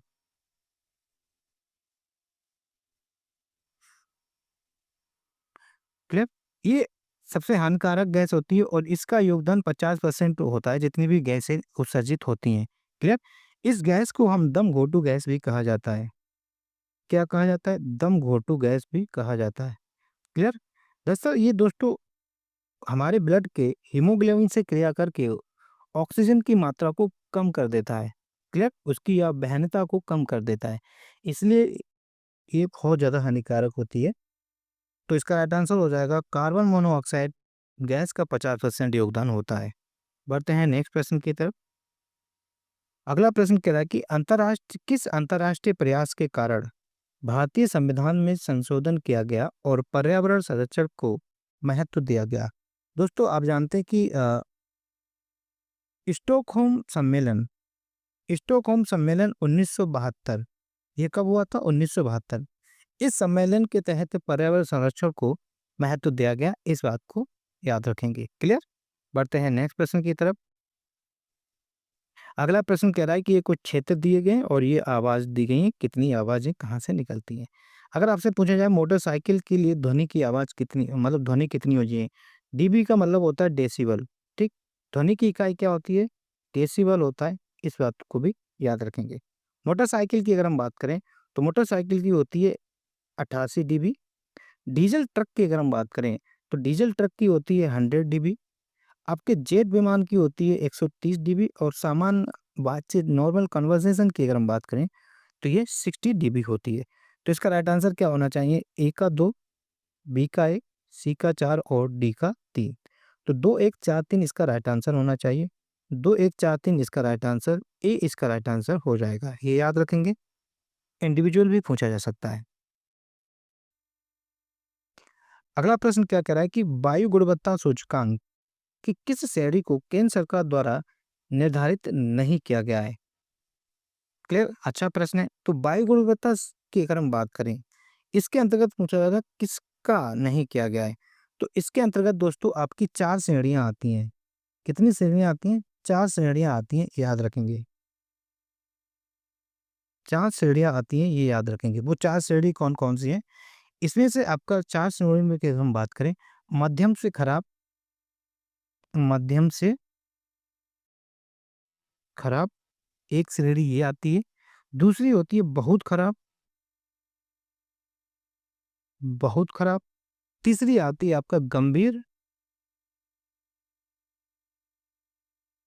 क्लियर? गंभीर, गंभीर। चौथी आती है गंभीर, गंभीर से ज्यादा या आपातकालीन, आपातकालीन। तो ये 4 श्रेणियां आती हैं AQI के अंतर्गत। ठीक है, इसका राइट आंसर हो जाएगा उपरोक्त सभी, इसका राइट आंसर हो जाएगा क्योंकि मध्यम से खराब भी आता है, बहुत खराब भी आता है, गंभीर, गंभीर या आपातकालीन, ये भी इसके अंतर्गत आता है। क्लियर? बढ़ते हैं नेक्स्ट प्रश्न की तरफ। अगला प्रश्न क्या कह रहा है कि पर्यावरण संरक्षण अधिनियम कब पारित किया गया। पर्यावरण संरक्षण अधिनियम जो है दोस्तों आपका 1986 को पारित किया गया। कब किया गया? 1986। इंपॉर्टेंट है, याद रखेंगे। बढ़ते हैं नेक्स्ट प्रश्न की तरफ। क्वेश्चन नंबर 35 क्या कह रहा है? नवीन स्क्रैप नीति के तहत नई गाड़ी खरीदने की कितनी प्रतिशत छूट मिलेगी? तो ये आपका 25% की छूट दी जाएगी नवीन स्क्रैप नीति के तहत, और कितने वर्षों के लिए? ये आपका 3 सालों के लिए दिया जाएगा, इस बात को भी याद रखेंगे। बढ़ते हैं नेक्स्ट प्रश्न की तरफ। अगला प्रश्न क्या कह रहा है कि उत्तर प्रदेश की नई ओल्ड व्हीकल्स स्क्रैपिंग पॉलिसी के तहत new old vehicle scrapping policy के तहत 15 साल पुराने वाहनों को स्क्रैप करने पर कितनी छूट दी जाएगी? इंपॉर्टेंट है, अच्छा प्रश्न है। तो इसमें आपका क्या दे रहा है, कितनी छूट दी जाएगी? 15 साल पुराने वाहनों को जो है आपको 50% की छूट दी जाएगी। क्लियर? अगर आप 15 साल पुराने वाहनों की स्क्रैपिंग कराते हैं तो आपका क्या होगा, आपको 50% की छूट दी जाएगी। तो इसका राइट आंसर हो जाएगा option number B is a right answer. Clear? इसके अलावा दोस्तों अगर हम नेक्स्ट प्रश्न की अगर हम बात करें, अगला प्रश्न क्या कह रहा है कि निम्नलिखित में से कौन सा तत्व ई कचरे का कारण बनता है? इनमें से कौन सा तत्व जो है वो ई कचरे का कारण बनता है, यहाँ पर ये पूछा है। तो इसका राइट आंसर हो जाएगा लेड, कैडमियम, बोरिलियम, या ये सभी ई कचरे का कारण बनते हैं। तो दोस्तों लेड भी बनता है, कैडमियम भी बनता है, और आपका बोरोलियम नहीं होगा, यहाँ पर बेरिलियम होगा। क्लियर? बेरिलियम, उपरोक्त सभी इसका राइट आंसर हो जाएगा। क्लियर? बढ़ते हैं नेक्स्ट प्रश्न की तरफ। अगला प्रश्न क्या कह रहा है कि ध्वनि प्रदूषण तब माना जाता है जब ध्वनि स्तर कितने डेसिबल के बीच हो जाए। कब ध्वनि को ध्वनि प्रदूषण के अंतर्गत माना जाएगा, जब यदि उसकी डीबी कहाँ तक पहुंच जाए, यदि ध्वनि प्रदूषण 80 से 90 डीबी हो जाता है, अगर शोर इतना अधिक हो जाता है, 80 से 90 हो जाता है, तो उसे ध्वनि प्रदूषण माना जाता है। तो इसका राइट आंसर हो जाएगा option number B is a right answer. बढ़ते हैं नेक्स्ट प्रश्न की तरफ। अगला प्रश्न कह रहा है कि परिवेशी ध्वनि निगरानी तंत्र उत्तर प्रदेश के किस शहर में लगाया गया है? इंपॉर्टेंट है। परिवेशी ध्वनि निगरानी तंत्र उत्तर प्रदेश के कानपुर में लगाया गया है। तो इसका राइट आंसर हो जाएगा option number A is right answer. Clear. बढ़ते हैं नेक्स्ट प्रश्न की तरफ। प्रश्न नंबर 40 क्या कह रहा है? शीशा रहित पेट्रोल पहली बार भारत के 4 महानगरों में कब शुरू किया गया? शीशा रहित पेट्रोल का मतलब है लेड रहित कह सकते हैं। शीशा को और क्या कहते हैं? शीशा को हम लेड कहते हैं। क्लियर। इसका सिंबल क्या होता है? पीबी इसका सिंबल होता है। क्लियर। तो 4 महानगरों में कब शुरू किया गया? अगर हम इसके ईयर की हम बात करें तो ये अप्रैल 1985 में शुरू किया गया था। कब किया गया था? अप्रैल 1985 में शुरू किया गया था। ये 4 महानगर कौन-कौन से हैं ये भी हमें पता होना चाहिए। तो इसमें से आपका दिल्ली, दूसरा आपका कोलकाता, तीसरा आपका मुंबई और चौथा आपका चेन्नई। क्लियर। चेन्नई। ये इन 4 महानगरों में शुरू किया गया था। 1995 में शुरू किया गया था।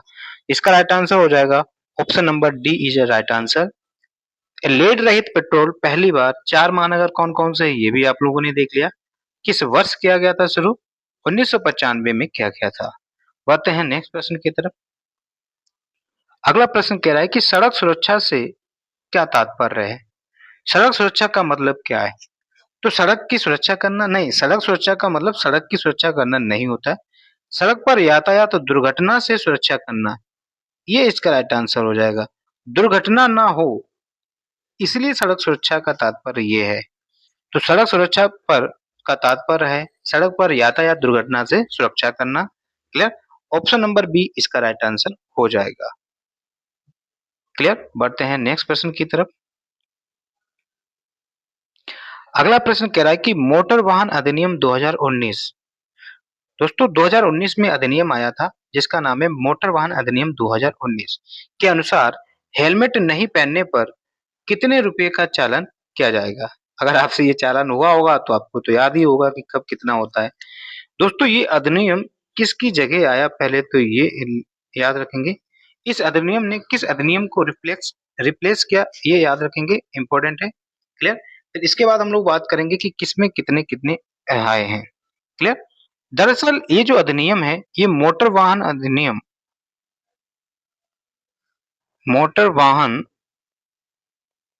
अधिनियम 1988 को रिप्लेस किया गया और 2019 का अधिनियम आ गया। इसके अंतर्गत अगर हम लोग देखें, अगर आप बिना हेलमेट ड्राइविंग करते हैं, बिना हेलमेट के चल रहे हैं, तो आपसे 1000 रुपये जुर्माना लिया जाएगा। कितने जुर्माना पड़ेगा? 1000 जुर्माना पड़ेगा। और ये धारा अगर पूछी जाए किस धारा के तहत, तो धारा दोस्तों याद रखेंगे, इंपॉर्टेंट है। धारा 194 टी के तहत जो है 1000 रुपये जुर्माना लिया जाएगा। इसके अलावा दोस्तों पूछा जाए अगर आप बिना लाइसेंस के ड्राइविंग कर रहे हैं, बिना लाइसेंस के अगर आप ड्राइविंग कर रहे हैं तो आपसे 5000 रुपये का जुर्माना लिया जाएगा। कितना लिया जाएगा? 5000 का जुर्माना। धारा की अगर हम बात करें तो धारा 181। क्लियर। किस धारा के तहत? धारा 181 के तहत। किसकी धारा है ये?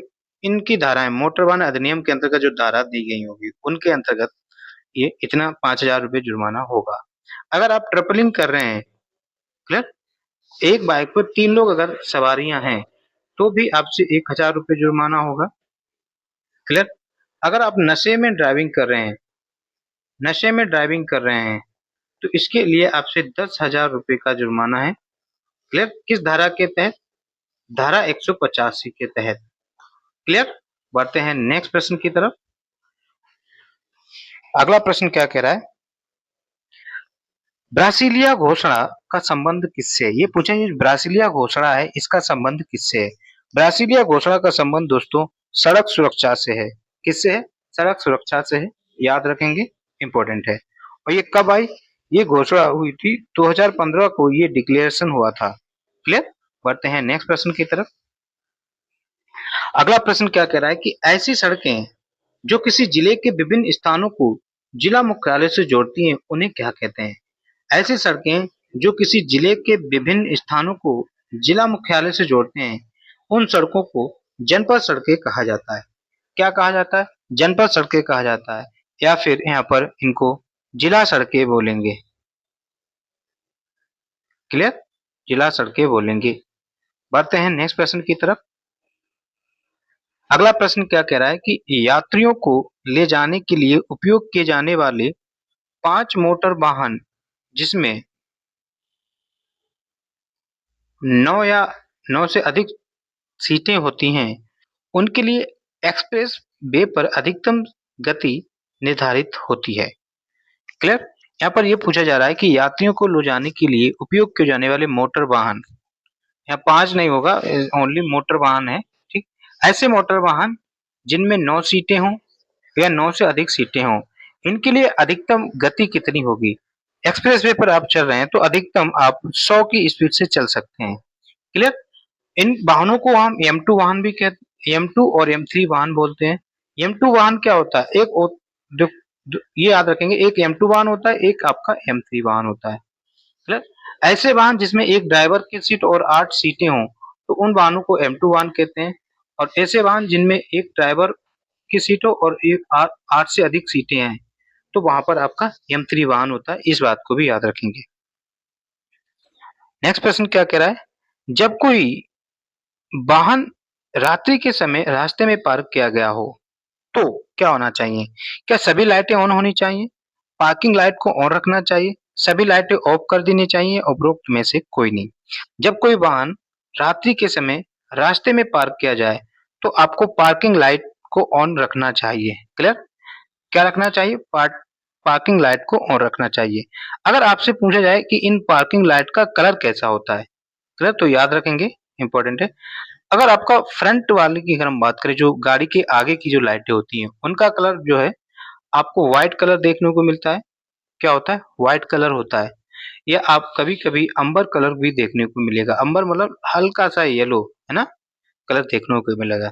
जबकि बैक लाइट की अगर हम बात करें, रेयर लाइट जो होती है, उनका कलर आप देखते हैं रेड कलर का होता है पार्किंग लाइट का। क्लियर? तो ये भी याद रखेंगे। ऑप्शन नंबर बी इसका राइट आंसर हो जाएगा। क्लियर? बढ़ते हैं नेक्स्ट प्रश्न की तरफ। अगला प्रश्न कह रहा है कि बिना गियर की मोटरसाइकिल चलाने का लाइसेंस प्राप्त करने की न्यूनतम उम्र क्या है? आप ऐसी मोटरसाइकिल चला रहे हैं जिसमें गियर नहीं है। क्लियर? गियर है ही नहीं, जैसे कि स्कूटी वगैरह हो गया है ना? उसके लिए आपको लाइसेंस बनवाने की न्यूनतम उम्र 16 वर्ष होती है, याद रखेंगे। क्लियर? न्यूनतम उम्र कितनी है? 16 वर्ष है। इंपॉर्टेंट है। बढ़ते हैं नेक्स्ट प्रश्न की तरफ। अगला प्रश्न क्या कह रहा है कि यदि कोई वाहन रात के समय सड़क किनारे खड़ा है, क्लियर? यदि कोई वाहन रात के समय सड़क के किनारे खड़ा है, तो वाहन लॉक होना चाहिए, पार्किंग लाइट ऑन होनी चाहिए, त्रिभुज पार्किंग का ध्वज लगा होना चाहिए, उपरोक्त सभी। देखो, जब कोई वाहन आप रात्रि में खड़ा कर रहे हैं सड़क के किनारे, तो क्या होना चाहिए? वो पूरा लॉक होना चाहिए, है ना? लॉक होना चाहिए, पार्किंग लाइट ऑन होनी चाहिए और एक यहाँ पर त्रिभुज पार्किंग का ध्वज लगा होना चाहिए। तो इसका राइट आंसर हो जाएगा option number C is a right answer. बढ़ते हैं नेक्स्ट प्रश्न की तरफ। अगला प्रश्न क्या कह रहा है कि हरे रंग का नंबर प्लेट किस प्रकार के वाहन पर लगे होते हैं? हमने ये पहले भी डिस्कस किया था। हरे रंग का जो नंबर प्लेट होता है, वो आपका इलेक्ट्रिक व्हीकल्स में लगे होते हैं। तो इसका राइट आंसर हो जाएगा option number B is a right answer. Electric vehicle is a right answer. Clear हुआ? समझ में आया कि क्या इसका राइट आंसर हो जाएगा? बढ़ते हैं। और यह जो हरा रंग होता है, इस हरे रंग को पर्यावरण का मित्र भी कहा जाता है। क्लियर? क्या कहते हैं? पर्यावरण मित्र भी बोलते हैं। पर्यावरण मित्र, इस बात को भी याद रखेंगे। बढ़ते हैं नेक्स्ट प्रश्न की तरफ। प्रश्न नंबर 50 क्या कह रहा है कि शराब पीकर कब ड्राइव किया जा सकता है? शराब पीकर ड्राइव कब किया जा सकता है? यहाँ पर ये पूछा है। जब पास में जाना हो, आपात स्थिति में, जब रास्ता खाली हो या किसी भी परिस्थिति में। भाई शराब पीकर तो आप ड्राइविंग कभी भी नहीं कर सकते, कभी नहीं सलाह देंगे किसी को। तो कोई कंडीशन नहीं होती कि आप शराब पीकर गाड़ी कब चलाएं। तो इसका राइट आंसर हो जाएगा किसी भी परिस्थिति में आप शराब पीकर गाड़ी नहीं चला सकते। क्लियर है? और ये किस धारा के तहत? अगर आप शराब पीकर गाड़ी चलाते हैं, क्लियर, अगर आप शराब पीकर गाड़ी चलाते हैं तो जुर्माना राशि कितनी है? 10,000 रुपए जुर्माना राशि है, धारा 185। क्लियर, ये हम पहले भी करा चुके हैं तो याद रखेंगे। बढ़ते हैं नेक्स्ट प्रश्न की तरफ। अगला प्रश्न क्या कह रहा है कि शिक्षार्थी लाइसेंस पर गाड़ी चलाते समय शिक्षार्थी को क्या करना चाहिए? शिक्षार्थी लाइसेंस का मतलब है आपका लर्निंग लाइसेंस, है ना? LL की बात कर रहे हैं यहाँ पर, लर्निंग लाइसेंस। चलाते समय शिक्षार्थी को क्या करना चाहिए? शिक्षार्थी को क्या रात को ही ड्राइविंग करें, भीड़-भाड़ में ड्राइव नहीं करें, एक अन्य शिक्षार्थी के साथ रहकर ड्राइविंग करें या एक पूर्व लाइसेंस धारक के साथ रहकर ड्राइविंग करें? तो जो लर्निंग आपके पास लाइसेंस है, आप गाड़ी सीख रहे हैं, तो आपको एक ऐसे ड्राइवर के साथ ड्राइविंग करनी चाहिए जिसके पास परमानेंट लाइसेंस है। क्लियर? तो इसका राइट आंसर क्या हो जाएगा? Option number D is a right answer. Clear? और ये जो LL है, जो आपका लर्निंग लाइसेंस है, इसकी वैलिडिटी कब तक होती है? इसकी अवधि पूछा जाए तो इसकी अवधि 6 मंथ होती है।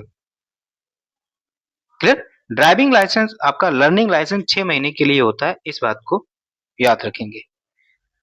क्लियर? बढ़ते हैं नेक्स्ट प्रश्न की तरफ। अगला प्रश्न क्या कह रहा है कि थर्ड पार्टी इंश्योरेंस से किसे सुरक्षा मिलती है? यहाँ पर ये पूछा जा रहा है जो थर्ड पार्टी है, इसके इंश्योरेंस से किसे फायदा मिलता है? ठीक? तो थर्ड पार्टी वाहन इंश्योरेंस से किसे सुरक्षा मिलती है? वाहन को, वाहन मालिक को, अन्य दूसरे व्यक्ति जिसका नुकसान हुआ है उसको, या सरकार को? तो थर्ड पार्टी बीमा नए वाहन के मालिक को कराना अनिवार्य होता है। तो ये थर्ड पार्टी इंश्योरेंस जो है किनको कराना होता है? ये कराना होता है वाहन मालिक को कराना होता है। एक तो ये बात याद रखेंगे। क्लियर? वाहन मालिक को थर्ड पार्टी बीमा कराना होता है, इस बात को याद रखेंगे। वर्ष 2018 से दोपहिया वाहन खरीदते समय 5 वर्ष का तथा 4 पहिया वाहन खरीदते समय 3 वर्ष तक का थर्ड पार्टी बीमा अनिवार्य है। ठीक? एक और याद रखेंगे, 5 वर्ष तक का होता है कब? जब आप मोटरसाइकिल खरीदते हैं या टू व्हीलर खरीदते हैं। क्लियर? और जब आप फोर व्हीलर खरीदते हैं तो 3 वर्ष का आपको, नए जब खरीदते हैं तभी आपको ये इंश्योरेंस ये बीमा मिलता है। इसमें किसे फायदा मिलता है? अब इसमें जिसका अन्य दूसरे व्यक्ति जिसका नुकसान हुआ है, जिसको आपने ठोका है, उसको उसका मुआवजा देना पड़ता है ना। तो ऑप्शन नंबर सी इसका राइट आंसर हो जाएगा। क्लियर? क्या हो जाएगा? Option number C is a right answer. अगला प्रश्न क्या है? प्रश्न नंबर तीसरा क्या कह रहा है कि पुलिस द्वारा गुड समैरिटन या नेक व्यक्ति के साथ किस प्रकार का व्यवहार किया जाता है? अब ये गुड समैरिटन होता क्या है? दोस्तों अगर हम बात करें, सपोज दैट ये आपकी गाड़ी है।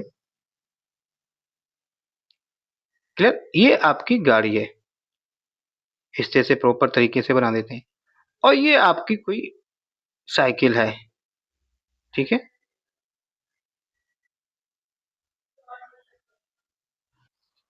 ऐसे मान लो कि ठीक है, ये कोई आपकी बाइक है, चलो सही से बना देते हैं, इसको समझते हैं। या आप कहें ये कोई आपका एक व्यक्ति है, इस व्यक्ति को इस गाड़ी ने ठोक दिया, ये बेहोश होकर क्या हुआ, यहाँ पर फैल गया, इसका एक्सीडेंट हो गया। आप यहाँ से देखा, आप भागकर इसको गए और इसको आपने हॉस्पिटल पहुंचा दिया। क्लियर? आपने इसको क्या पहुंचाया? हॉस्पिटल। ठीक है? तो ये जिस व्यक्ति ने इस व्यक्ति को हॉस्पिटल पहुंचाया, इस व्यक्ति को गुड समैरिटन कहा जाता है। क्लियर? किसको कहा जाता है? गुड समैरिटन इसको कहा जाता है। किसको? जो व्यक्ति ने एक्सीडेंट जिसका हुआ है उसको हॉस्पिटल पहुंचाया है। क्लियर? उसकी मदद की है। तो इसके साथ पुलिस किस प्रकार का व्यवहार करेगी? इसने तो कोई क्राइम नहीं किया, तो इसके साथ पुलिस जो है ना, अच्छा व्यवहार करेगी। गवाह के रूप में किया जाएगा, सम्मान पूर्वक किया जाएगा, पीड़ित के रूप में किया जाएगा, या अपराधी के रूप में? नहीं, पुलिस इसके साथ सम्मान पूर्वक व्यवहार करेगी।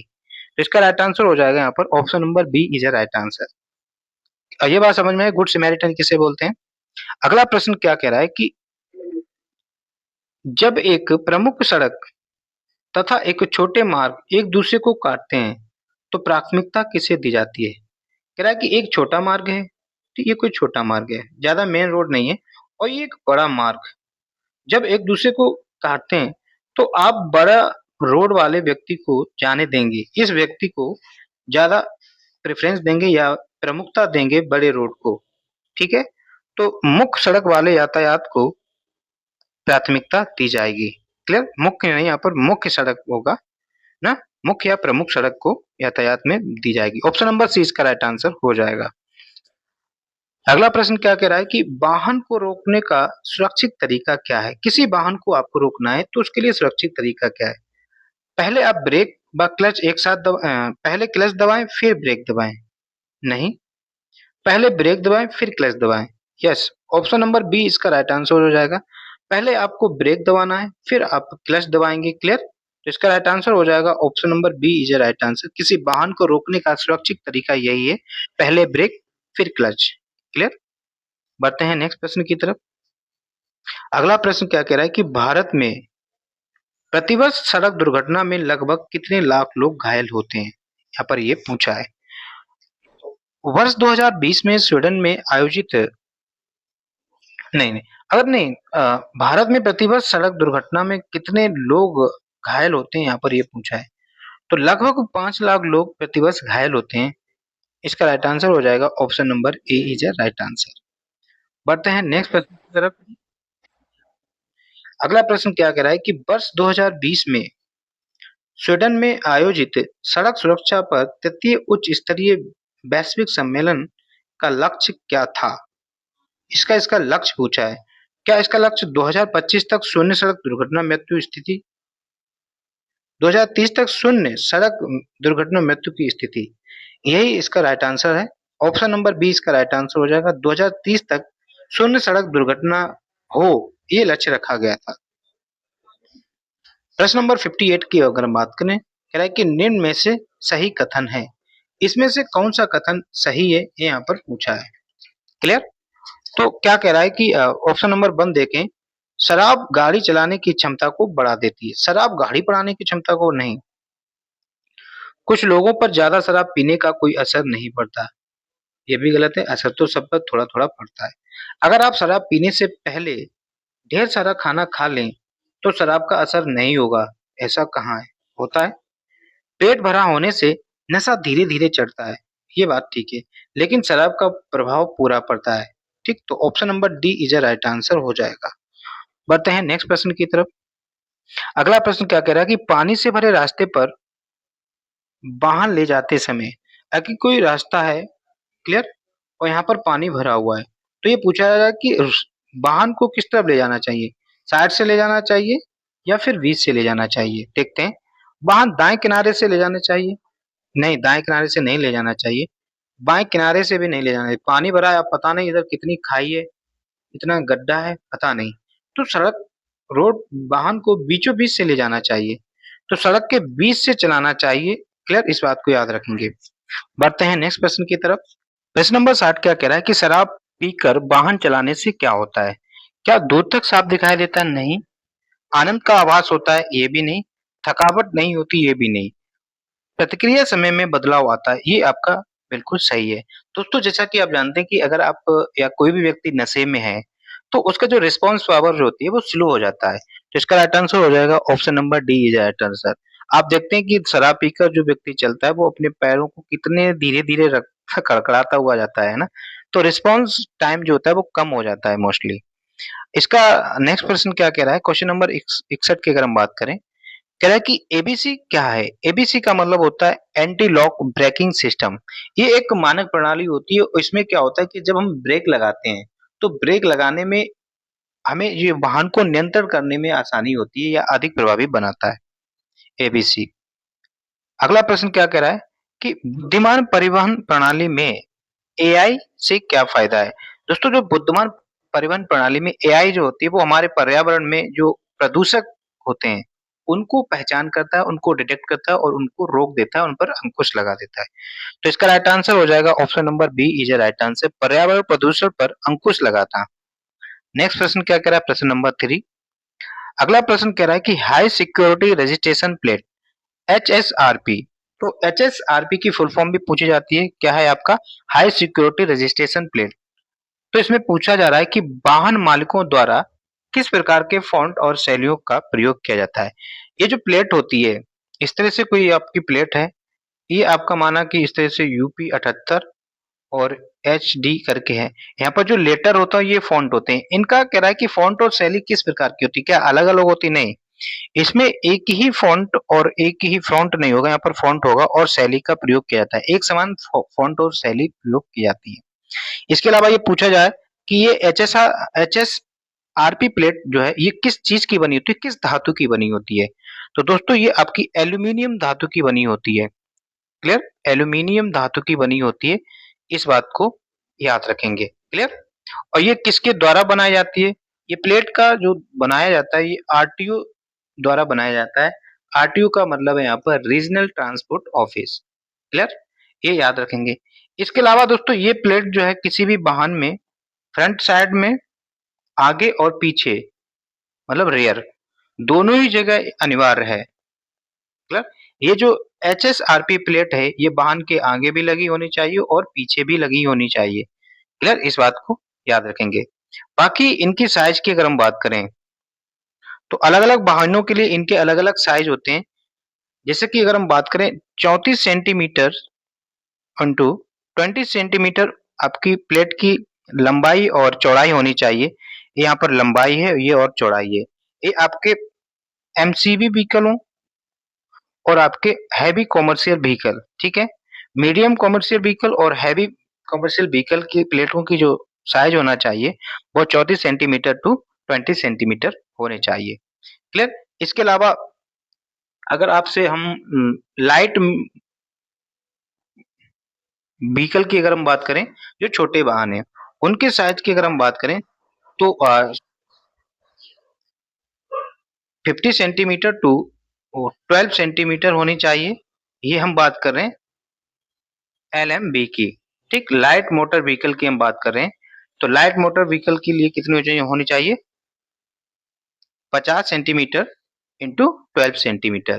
क्लियर, इसके अलावा साइज यहाँ पर साइड में देख लेते हैं ऊपर। अगर आपका टू व्हीलर है, ठीक, तो टू व्हीलर के लिए आपका 20 सेंटीमीटर इंटू 10 सेंटीमीटर होना चाहिए। ठीक है, टू व्हीलर के लिए ये आपका टू व्हीलर की हम लोग बात कर रहे हैं। और ये रियर प्लेट है, मतलब जो पीछे प्लेट लगाई जाती है बाइक में, उसका साइज जो होना चाहिए 20 सेंटीमीटर टू 10 सेंटीमीटर होना चाहिए। जबकि जो बाइक के आगे जो प्लेट प्लेट होती है फ्रंट की अगर हम बात करें तो उसका साइज होना चाहिए 28.5 सेंटीमीटर इंटू 4.5 सेंटीमीटर। ठीक है, ये याद रखेंगे। बाकी तो इसका right answer option number C हो जाएगा। बढ़ते हैं नेक्स्ट प्रश्न की तरफ। अगला प्रश्न कह रहा है कि वाहन 4.0 का राष्ट्रीय डेटा सेंटर कहाँ स्थित है। वाहन 4.0 है, इसका राष्ट्रीय डेटा सेंटर कहाँ स्थित है, यहाँ पर ये पूछा जा रहा है।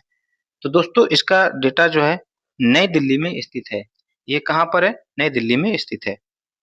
नेक्स्ट प्रश्न, प्रश्न नंबर 65 क्या कह रहा है कि साथी 4.0 और वाहन 4.0 का संबंध किस विभाग से है।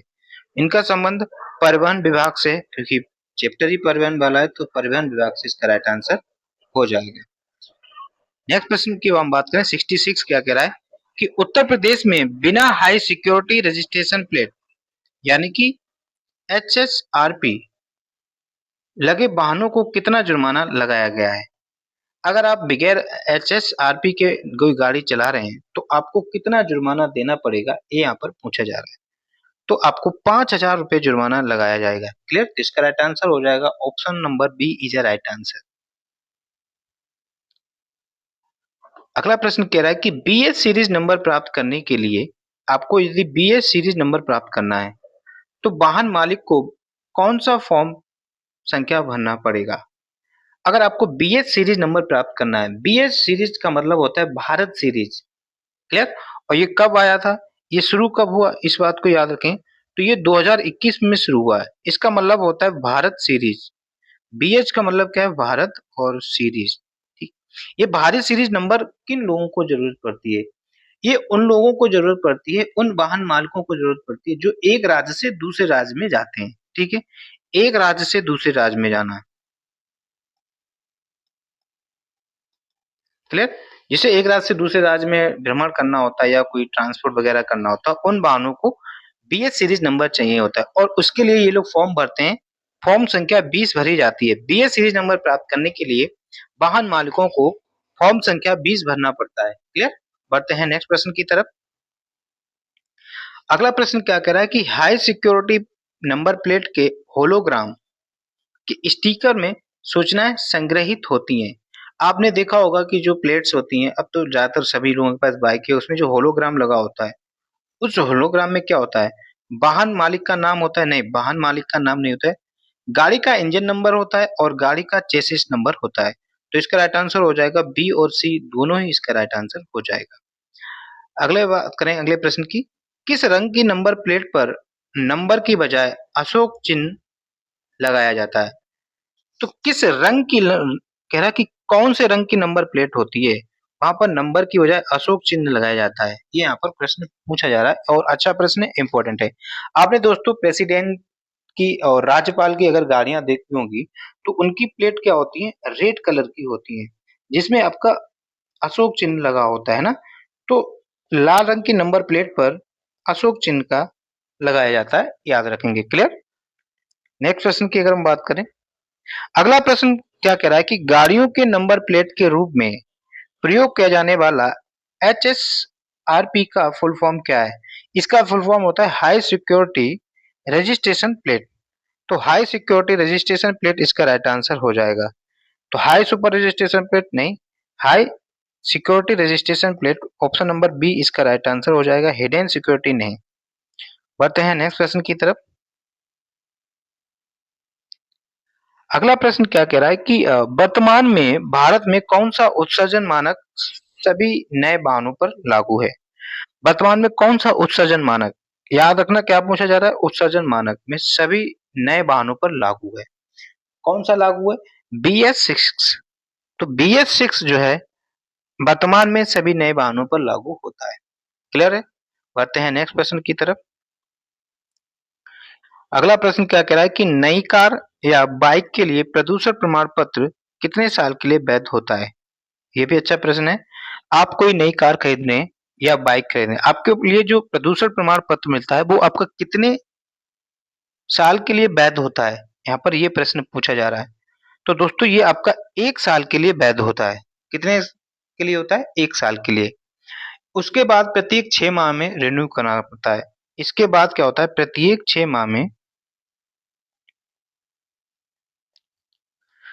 6 मंथ में आपको रिन्यू कराना पड़ेगा। क्लियर? ये भी याद रखेंगे। नेक्स्ट प्रश्न। अगला प्रश्न क्या कह रहा है कि वायु प्रदूषण के कारण होता है। वायु प्रदूषण किसके कारण होता है? यहाँ पर ये पूछा जा रहा है।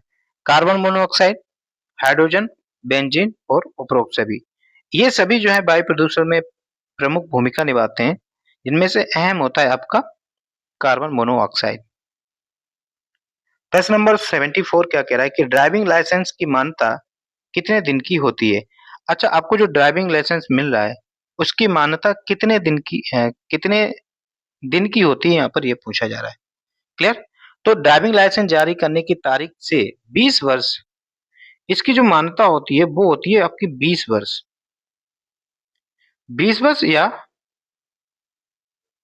50 वर्ष उम्र। क्लियर? या तो आपकी 50 वर्ष उम्र हो गई हो तो, या फिर 20 वर्ष। क्लियर? तो इसका राइट आंसर हो जाएगा option number C is a right answer. यदि 50 साल की उम्र तक रहता है, इस बात को याद रखेंगे। यदि कोई व्यक्ति 50 साल से उम्र से ज्यादा है, क्लियर, यदि कोई 50 वर्ष से उम्र से ज्यादा है तो उसके लिए डीएल की अगर हम बात करें तो उसके लिए डीएल कितने साल तक वैध रहता है? तो सिर्फ और सिर्फ तब केवल 5 साल के लिए वैध रहता है। क्लियर? 50 साल के बाद आप डीएल बनाते हैं तो वो 5 साल के लिए वैध रहता है। क्लियर? तो ऑप्शन नंबर बी सी इसका राइट आंसर हो जाएगा। अगला प्रश्न क्या करा है? ड्राइविंग लाइसेंस का अर्थ मोटर वाहन अधिनियम 1988 की किस धारा में परिभाषित किया गया है? इसको किस धारा में परिभाषित किया गया? ड्राइविंग लाइसेंस को। क्लियर? तो अगर हम ड्राइविंग लाइसेंस का अर्थ अधिनियम की धारा 2 के तहत, क्लियर, धारा 2 के तहत परिभाषित किया गया है। ड्राइविंग लाइसेंस एक सक्षम प्राधिकारी द्वारा जारी किया जाता है, ये भी याद रखेंगे। एक उसको सक्षम प्राधिकारी होता है, वही ड्राइविंग लाइसेंस जारी करता है। तो इसका परिभाषा किसमें दी गई है? धारा 2 में दी गई है। प्रश्न नंबर 76 क्या कह रहा है कि सड़क परिवहन और राजमार्ग मंत्रालय देश भर में लगभग कितने सड़क परिवहन कार्यालयों के कंप्यूटरीकरण की सुविधा प्रदान कर रहा है? फैक्ट है, डायरेक्ट याद रखेंगे। कितने की कर रहा है? लगभग 1300 कंप्यूटरीकृत सुविधा प्रदान दे रहा है कार्यालयों की। प्रश्न नंबर 77 क्या कह रहा है कि दुर्घटना होने पर चिकित्सक या एम्बुलेंस के आने से पहले जो राहत कार्य या उपचार किया जाता है उसे क्या कहते हैं? उसे कहते हैं आपका गोल्डन आवर कहते हैं। तो इसका राइट आंसर क्या हो जाएगा? Option number D is a right answer. Clear? Option number D is a right answer. ये गलत हो गया, इसको ये नहीं कहेंगे, सॉरी। प्रश्न क्या कह रहा है कि दुर्घटना होने पर चिकित्सक, अच्छा इस पहले ये पूरी कॉन्सेप्ट समझते हैं कि क्या है। सपोज दैट ये कोई व्यक्ति है, इस व्यक्ति का हो गया एक्सीडेंट। क्लियर? इस कार से माना कि एक्सीडेंट हो गया, इसका हो गया एक्सीडेंट, और कोई एक तीसरा व्यक्ति जो है, कोई तीसरा व्यक्ति इसको हॉस्पिटल में पहुंचा दिया। देखो, यदि इसका हो गया क्या? एक्सीडेंट। एक्सीडेंट के तुरंत यहाँ पर कोई उपचार दिया जा रहा है, तुरंत उपचार दें। अगर तुरंत उपचार हो रहा है तो इसे हम कहते हैं प्राथमिक उपचार। क्लियर? इसे क्या कहते हैं? प्राथमिक उपचार कहते हैं। किसी का एक्सीडेंट हो जाए, आप तुरंत कुछ उसको ब्लड निकल रहा है, ब्लड रोकने के लिए अब जो कुछ भी उपचार कर रहे हैं 1 घंटे के अंदर, उसे कहते हैं प्राथमिक उपचार। और ये जो व्यक्ति है जो इसको व्यक्ति को हॉस्पिटल पहुंचा रहा है, इसे कहते हैं गुड सिमैरिटन। क्लियर? इसे कहते हैं गुड सिमैरिटन। गुड सिमैरिटन का मतलब है ये आपका नेक व्यक्ति है, सिमैरिटन। ठीक? इसे कहते हैं नेक व्यक्ति। इस नेक व्यक्ति ने इस जिसका एक्सीडेंट हुआ उसे हॉस्पिटल पहुंचाया, उसको तुरंत कुछ उपचार किया, उसे कहते हैं प्राथमिक उपचार। जब व्यक्ति हॉस्पिटल पहुंच जाए और हॉस्पिटल पहुंचने के 1 घंटा के अंतर्गत जो उसका इलाज हो रहा है, जिसे बचाया जा सकता है, उसे गोल्डन आवर कहते हैं। क्लियर? उसे गोल्डन आवर कहते हैं। इस बात को भी याद रखेंगे। तो यहाँ पर क्या पूछा जा रहा है कि दुर्घटना होने पर चिकित्सक या एम्बुलेंस के आने से पहले, अच्छा चिकित्सक या एम्बुलेंस आने से पहले उसको जो तुरंत उपचार दिया जा रहा है, इसको हम प्राथमिक उपचार कहते हैं। ठीक है? तो इसका राइट आंसर क्या हो जाएगा? Option number B is a right answer, प्राथमिक उपचार इसको कहते हैं। गुड समैरिटन क्या होता है ये हम लोग समझ चुके हैं। गोल्डन आवर क्या है ये भी हम लोग समझ चुके हैं। बढ़ते हैं नेक्स्ट प्रश्न की तरफ। अगला प्रश्न क्या कह रहा है कि घायल व्यक्ति को सीपीआर देने के समय उसके गर्दन की स्थिति क्या होनी चाहिए? यदि कोई व्यक्ति घायल है, उसको सीपीआर देना है, तो उसकी गर्दन की स्थिति क्या होनी चाहिए यहाँ पर पूछा है। पहले हमें पता तो होना चाहिए आफ्टर ऑल ये सीपीआर है क्या। क्लियर? सीपीआर की अगर हम बात करें तो सीपीआर की फुल फॉर्म होती है कार्डियो पल्मोनरी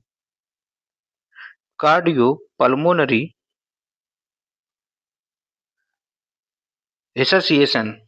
क्लियर? रिससिएशन, ये इसकी फुल फॉर्म होती है। इसको याद रखेंगे, RESUSCIATION। क्लियर? तो उसकी गर्दन जो है ना वो सीधी होनी चाहिए, एकदम सीधी गर्दन होनी चाहिए अगर आप उसको सीपीआर दे रहे हैं। क्लियर? याद रखेंगे, ऑप्शन नंबर सी इसका राइट आंसर हो जाएगा। प्रश्न नंबर 79 क्या कह रहा है? ये जो आपको सिंबल दिखाई दे रहा है, यातायात संकेत से तात्पर्य क्या है? इसका मतलब क्या है? यू टर्न मुड़ना नहीं, सीधा जाना अनिवार्य है। इसका मतलब होता है सीधा ही जाना अनिवार्य है आपको। क्लियर? तो ऑप्शन नंबर बी इसका राइट आंसर हो जाएगा। और ये आज का अंतिम प्रश्न 80, ये जो प्रतीक चिन्ह है इसका चिन्ह का संकेत क्या है? क्या वाहन हमेशा बाएं तरफ रखें, वाहन बीच में रख लगाकर चलें, वाहन को दाहिनी से ले जाएं, वाहन को जल्दी पीछे मोड़ें? इसका क्या मतलब होता है? इसका मतलब होता है वाहन हमेशा बाएं तरफ रखें। क्लियर? इस सिंबल का मतलब होता है वाहन को हमेशा बाएं तरफ रखें। तो दोस्तों ये हमारे द्वारा कराए गए 80 प्रश्न हैं। उम्मीद करता हूँ ये सेशन आपको समझ में आया होगा और ये आपका प्रैक्टिस रिवीजन है।